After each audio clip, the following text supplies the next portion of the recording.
Hey, this is Hans from Request for Music, and I'm back with XINGSHI, and I'm going to use it for a randomize function, which is standard, of course, in the module by right-clicking on the module, and you see that you've got randomized controls. So let's just add a couple of frames in there. So I'm going to dial it up to how many? Say 32 or something, because I've got up to 99, but just use 32 for now.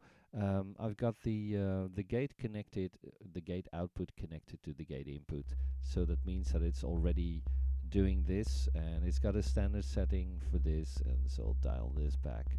So there's something like this, and dial the galactic back a bit to hear more of the original sound. So yeah, I'll dial this back even a bit more. So I'm going into right mouse click and do randomize control, and it's going to randomize all of those frames in there. And it's going to mess stuff up quite a bit. Let's dial it up a bit more. It's using, of course, all of the modulation types and the modulation for the noise, and it's randomizing time and all that kind of stuff. So it's only at frame 3 at the moment, and I can edit end this on, so I can just switch through those frames without interfering with settings. And you see that's quite long, and it's doing quite a lot. It changed pitches, it's changed the modulation depth, so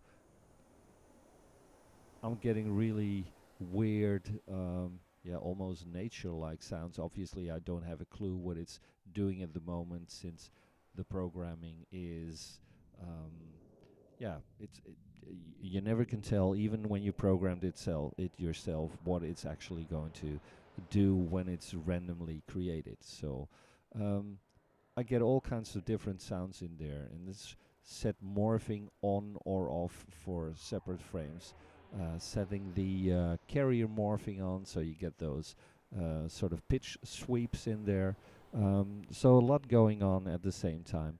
Let's at least change everything. Let's wait for the first for the 32 frames to go through to give you a sense of what is going on, and then I'll set those all back to say 1/8 of a note or something, to make it more audible what it's actually doing.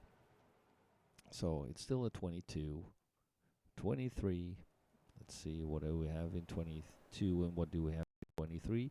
22 was 3.5 bars.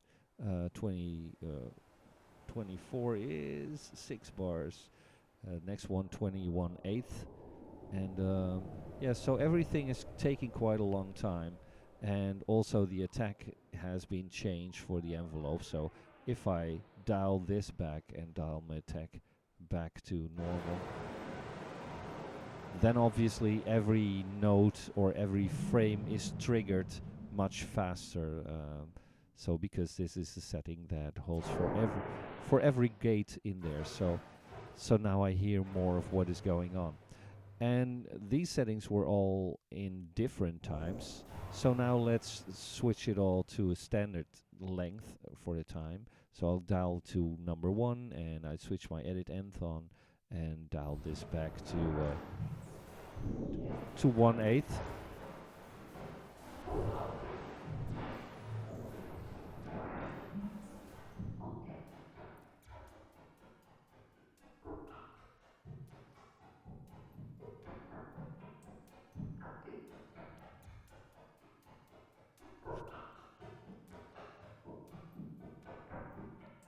Let's set it back even further. Let's set it to 1/16.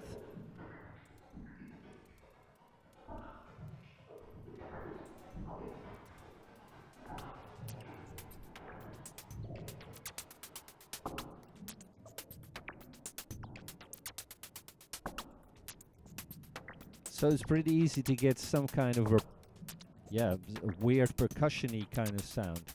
And to change these kind of things, I have that editing in mind with the slash that I can use. So if I want to change, for instance, the modulation for everything, I can set this to edit nth and switch it to first, go into the modulation and maybe, because it's in a percentage up to 2000, I think. Let's just subtract maybe 50 or something. So minus 50, and it's going to change that back, and obviously it did that for everything, so I don't hear that too much because also the noise modulation is doing quite a lot. So do this again, do the slash thing again, minus 100, and maybe also do that for the modulation setting for the noise, which has a different setting that goes up to 500%. So dial minus 100 there. It's going to do that less now for everything. So dial it back again, minus 80 or something. And you see it changes, and obviously it changes for all of those frames. Maybe also the cut. Let's say that I wanted that cut which is at 0 to 15,000. Say I want to subtract maybe 5,000 or something from that.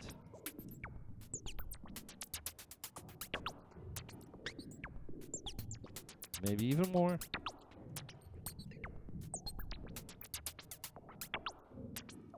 Set the modulation back again.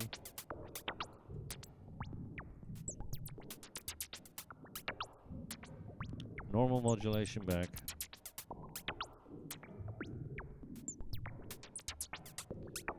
And if I wanted to do this for everything, by the way, I can just dial this, right? It's going to affect everything. But everything has the same setting at the moment. So that's the difference in there. And if I dial this up now, it's going to do that for everything.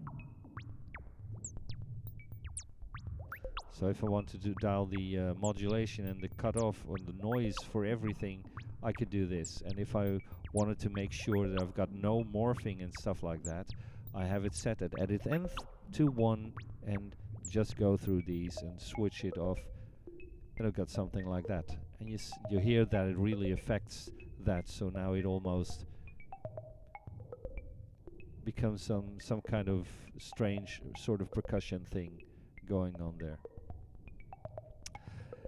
And if I do want to change this modulation for everything and do something like this, I need to have my edit nth on to be able to do this. And if I use something like what's the name again? Control from that's from let's see.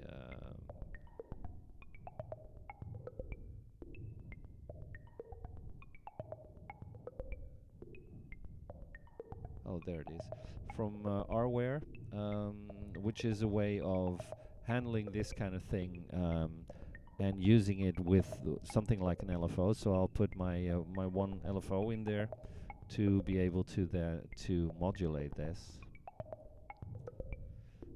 So I'll put that in there as well, and I use the learn button so I can use the modulation from Rware. So if I dial this up, it's going to affect that, and that means that if I'm going to use my say my triangle wave to control this, I got the LFO at a low setting, and so if I'm going to dial this, it's going to affect the modulation for that depending on this speed.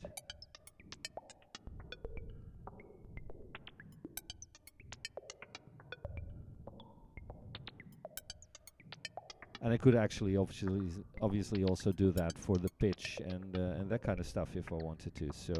So that's a great combination to have such a learn mode and take every one of those knobs and affect them by using LFOs or envelope generators or whatever. So I hope that gives you an idea to be able to use XINGSHI as sort of a percussion background for everything that you want to play next. So I hope that helped, and I'll see you back in the next one. Cheers. Bye-bye.